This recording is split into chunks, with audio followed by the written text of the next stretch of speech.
It was my freshman year of high school, Valentine's Day. I woke up and packed for school and practiced for my winter guard team. I walked out the door and my dad drove me to school. He dropped me off and I said goodbye. I walked into the gate seeing flowers, balloons, and Valentine's notes carried around the halls, then went to Bay on first period.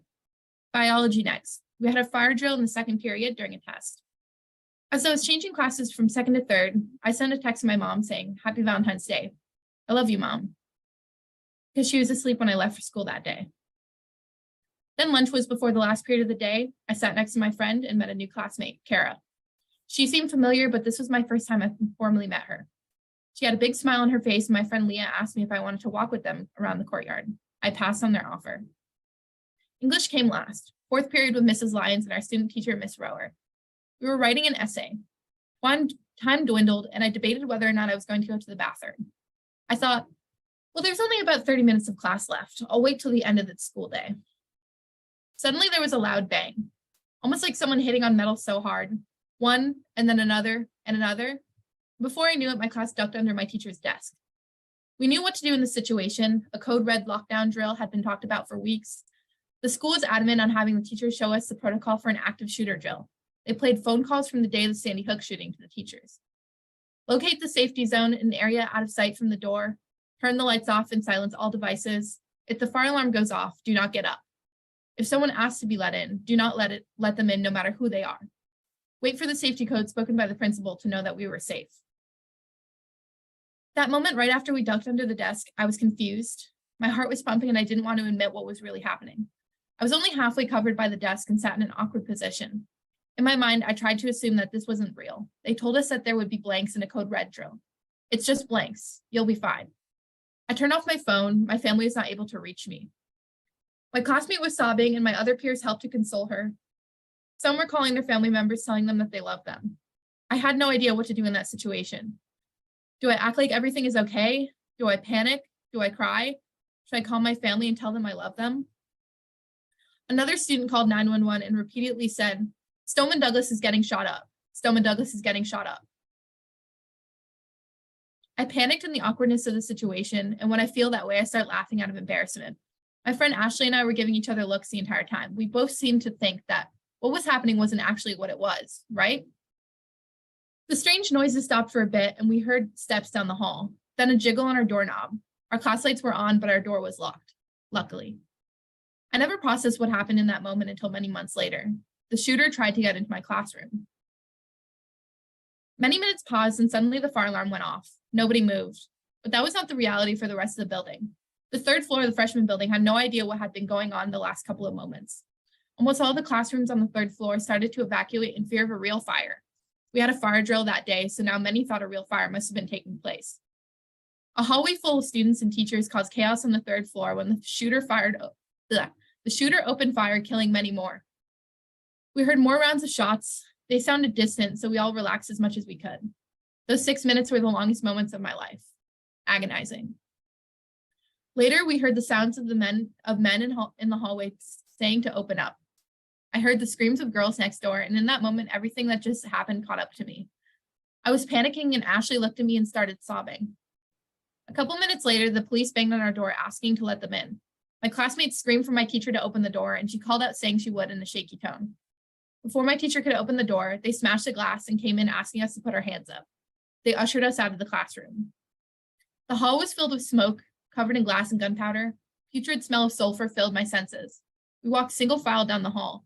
The police yelled out, "Look to the left," as we walked. I looked to the right and saw two bodies with no sign of life, a boy and a girl face down. I got out of the building, bent over and heaved, tears spilling violently down my face. My name is Bianca Romano, and I am a survivor of the shooting that occurred at Marjorie Stoneman Douglas High School 5 years ago, Valentine's Day 2018 in Parkland, Florida. The mass shooting that occurred my freshman year injured 17 and killed 17 in a matter of 6 minutes using an AR-15 acquired legally by a 19-year-old former student. I later found out Kara Lugren, the girl I met at lunch that day, was one of the victims. The boy and girl I saw in the hallway had been Luke Hoyer and Gina Montalto. Luke and I had been in school together since elementary. Gina was on my winter guard team with me. Alex Schachter, another student who lost his life that day, had been in the marching band with me, and I always think back to the Halloween I spent at his house with my family and friends. Days pass in a blur. Candlelight vigils were attended and political protests sparked. We called BS shouted in the streets of where I used to peacefully walk to school. News stations flooded the scene and pushed to talk to our traumatized community. I couldn't tear my eyes away from the news. The people I grew up with were killed. My thumb scrolled through social media, seeing celebrity after celebrity talking about us. Videos and pictures of that day spread around and showing horrifying images. They will never leave my mind. The first funerals I attended were for my young peers. I never thought I would see the caskets of the people I saw innocently walking down my school hallways just days before. Before I even had the chance to catch my breath, my school was suddenly a part of an agenda.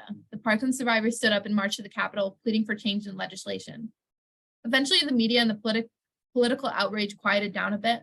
The attention on my school dwindled, and now we were left dealing with new security measures and plastic see-through backpacks.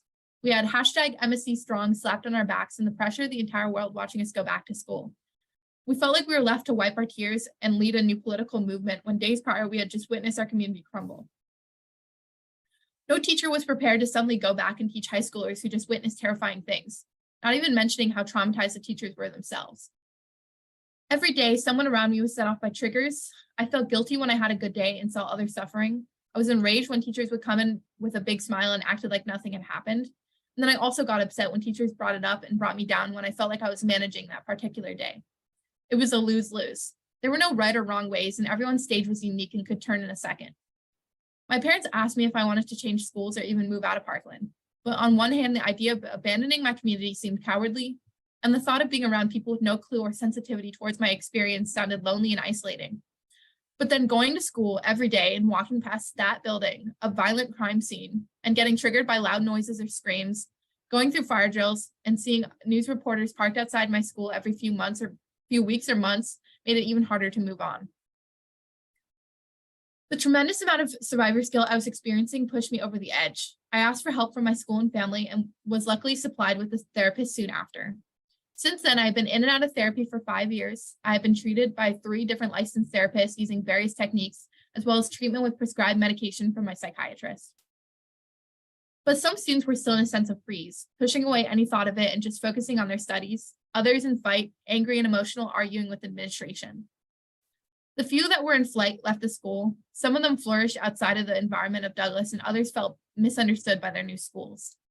Rumors began about the new class of freshmen in my sophomore year. They were dropping books and smashing glasses on purpose in the hallways to frighten students.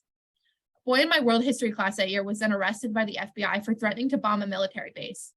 Other students in my class told me he would show them videos of shootings that took place across the world. The environment at Douglas was extremely tense due to obvious reasons. I witnessed my friends fall into a dark place. Many used alcohol, drugs, and other harmful coping mechanisms to push the pain away. I saw my teachers suddenly have mental breakdowns in front of my class and leave school early. During spring break, 2 students from Douglas lost their lives to suicide. Once again, our community was shaken. We were given a day off and a week to focus on mental health in school, but it felt ingenuine and mechanical. It wasn't what we needed. So many of us were still struggling and we were expected to move on.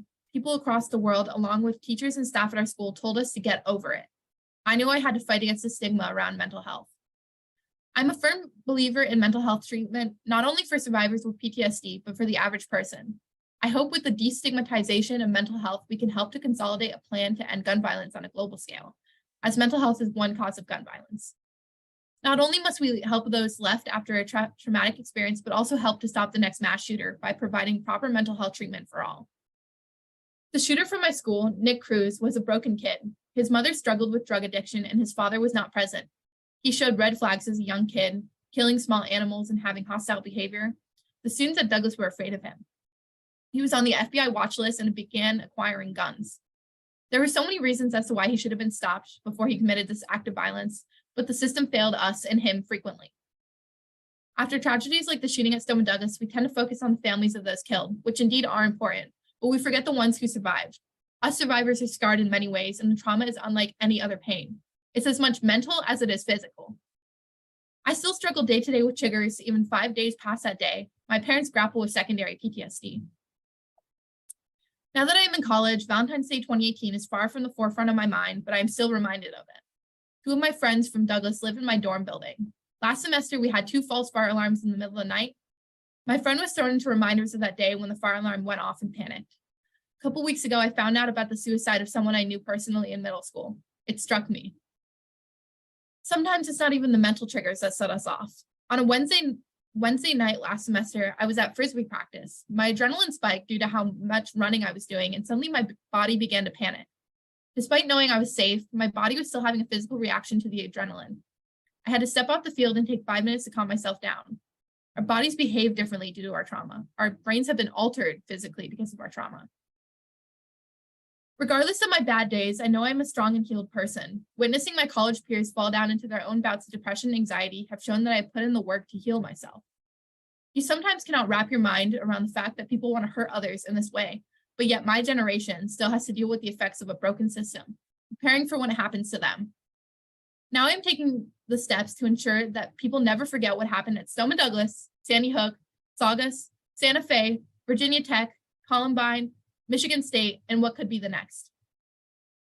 I would like to end by stating the names of our fallen Eagles. May they rest in peace.